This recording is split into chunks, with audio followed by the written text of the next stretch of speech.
जय जगन्नाथ सांग माने तो आमे माने बाहरी थिलु आज मंदिर जेहेतु कार्तिक मास चली तो माँ कहले चलो मंदिर जाई ठाकुर को दर्शन करी आसीबा बोली।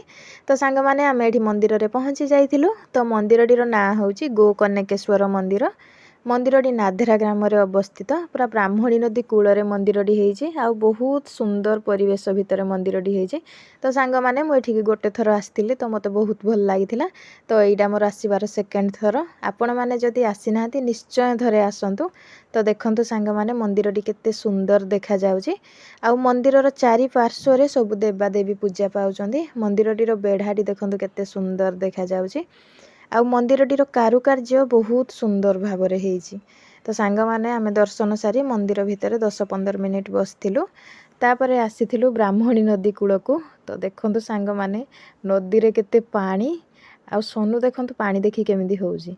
तो सांग माने मते पानी की बहुत डर लागे तथापि मु तळ पाउछकू जाइथिली। तो केते केते पानी अछि। तो सांग माने जदि आपण माने आसी नाहांती निश्चय थरे आसंतु। परिवेशटी मंदिरटी बहुत भल लागिबो। बहुत शांति लागिबो एठिके आसिले।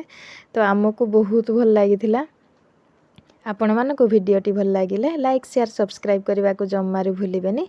तो या परे माँ रामचंडी को मंदिर को आमे जिबू। तो सेठी दर्शन सारिके एठू बाहरिबू। तो रहिली सांग माने।